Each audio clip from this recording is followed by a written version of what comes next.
તો શહીદ થયેલા જવાનોને શ્રદ્ધાંજલિ અર્પણ કરવા માટે સ્વનિર્ભર શાળા સંચાલક મંડળ પરાક્રમ રેલી યોજશે। પરાક્રમ રેલીનું સીએમ રૂપાણી અને શિક્ષણ પ્રધાન ભૂપેન્દ્રસિંહ ચુડાસમા લીલી ઝંડી આપી પ્રસ્થાન કરાવશે। આશરે 20,000થી વધુ બાળકો આ રેલીમાં જોડાશે। તો ડિફેન્સ યુથ ફિએસ્ટામાં મુખ્યપ્રધાન વિજય રૂપાણીએ નિવેદન આપ્યું। તેમણે કહ્યું કે જીવીશું તો દેશ માટે અને મરીશું તો પણ દેશ માટે।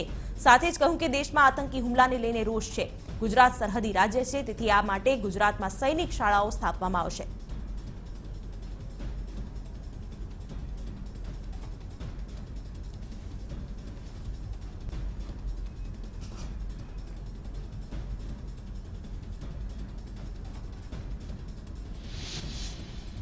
રાજકોટમાં પ્રધાનમંત્રી કિસાન સન્માન નિધિ યોજના કાર્યક્રમનું આયોજન કરવામાં આવ્યું હતું। હેમુ ગઢવી હોલ ખાતે મુખ્યપ્રધાન વિજય રૂપાણી કાર્યક્રમમાં હાજર રહ્યા।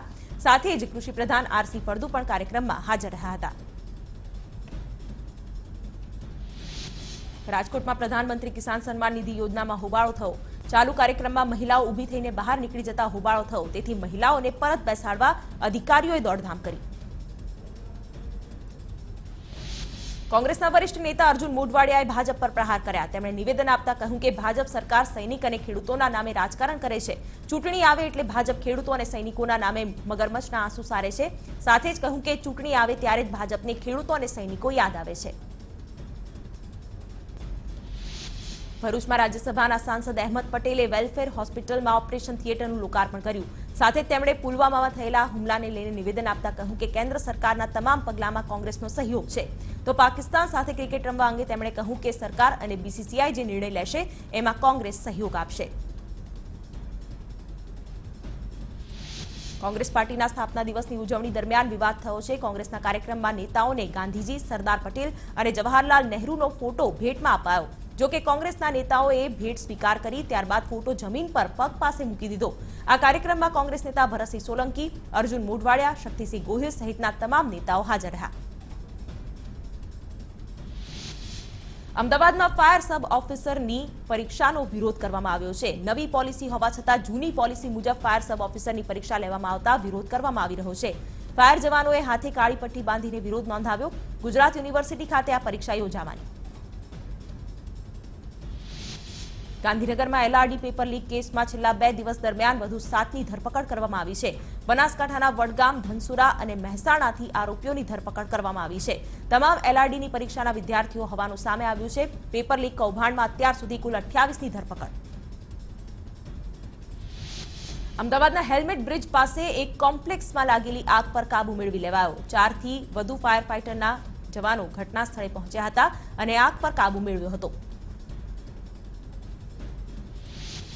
જૈનોનું તીર્થસ્થાન પાલિતાણાને હિંસા મુક્ત કરવાની માંગ સાથે જૈન સમાજે એક રેલીનું આયોજન કર્યું। પાલિતાણામાં મચ્છીની દુકાનો તથા કતલખાનાને બંધ કરવાની માંગ સાથે અમદાવાદના નારણપુરાના દેવકી નંદન દેરાસરથી રેલી કાઢવામાં આવી હતી।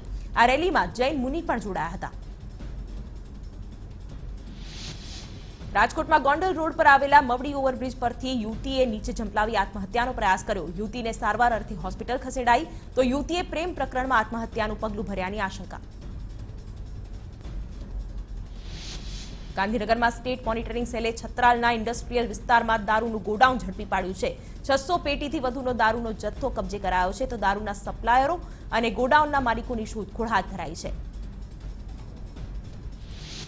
પંચમહાલની ગોમા નદીમાં થઈ રહેલી રેતી ખનન ચોરીને અટકાવવા માટે તંત્ર હવે ટેકનોલોજીના સહારે કાર્યવાહી કરી રહી છે। ખાણ ખનીજ વિભાગે ડ્રોનની મદદથી ગોમા નદીમાં સર્ચ કરતા વેજલપુરના સુરેલી રોડ પર રેતી પેકિંગ કરવાના એકમો પર દરોડા પાડ્યા અને લાખો રૂપિયાની મશીનરી કબજે કરી। તો ડ્રોનની મદદથી જીઆઈડીસી વિસ્તારના ખાનગી પ્લોટમાં પણ ગેરકાયદે ખોદકામ થઈ રહ્યું હોવાનું સામે આવતા રેડ કરવામાં આવી। તેથી ખાણ ખનીજ વિભાગે એક જ દિવસમાં 2 સફળ રેડ કરી 2 કરોડથી વધુના વાહનો અને મશીનરી કબજે કર્યા અને ખનીજ ચોરી કરતા ઈસમો સામે કાર્યવાહી હાથ ધરાઈ। દાહોદના ગોધરા રોડ પર ઉભા રહેલા ટ્રક સાથે એસટી બસ અથડાઈ હતી। જોકે સદનસીબે કોઈ જાનહાનિ નથી થઈ। ભરૂચના કંથારિયા નજીક 2 ટ્રક સામસામે અથડાયા હતા, જેમાં એક ટ્રક ચાલક કાટમાળમાં ફસાયો હતો। જોકે તેને બહાર કાઢીને સારવાર અર્થે હોસ્પિટલમાં ખસેડાયો।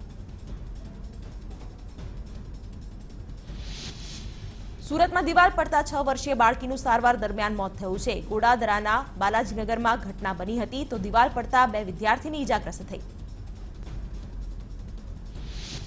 મુંબઈની BNHS સંસ્થા દ્વારા જામનગર અને દ્વારકામાં ફ્લેમિંગોની ગણતરી કરવામાં આવી રહી છે, જેમાં જામનગરનું લાખોટા નેચર ક્લબ મુંબઈની સંસ્થા સાથે મળીને ફ્લેમિંગોની ગણતરી કરી રહી છે. અલગ અલગ 11 ટીમો તૈયારી કરીને દેવભૂમિ દ્વારકા અને જામનગરમાં ફ્લેમિંગોની ગણતરી કરવામાં આવી રહી છે. અમરેલીના વાતાવરણમાં વહેલી સવારથી પલટો જોવા મળ્યો. વાદળછાયા વાતાવરણને પગલે ખેડૂતો ચિંતાતુર બન્યા. ખેતરમાં પાક તૈયાર પડ્યો છે અને હવે વાતાવરણમાં પલટો આવતા ઊભા પાકને નુકસાનની ભીતિ સેવાઈ રહી છે. ખેડાના વાતાવરણમાં પણ પલટો જોવા મળ્યો. મિશ્ર ઋતુ વચ્ચે વાદળ પણ જોવા મળ્યા હતા. બનાસકાંઠાના થરાદ ખાતે સાર્વજનિક સ્મશાન માટે ડાયરો યોજાયો હતો. ડાયરામાં પુલવામામાં શહીદ જવાનોને શ્રદ્ધાંજલિ આપવામાં આવી તો ડાયરામાં લોકોએ લોક કલાકારો પર નોટોનો વરસાદ કર્યો.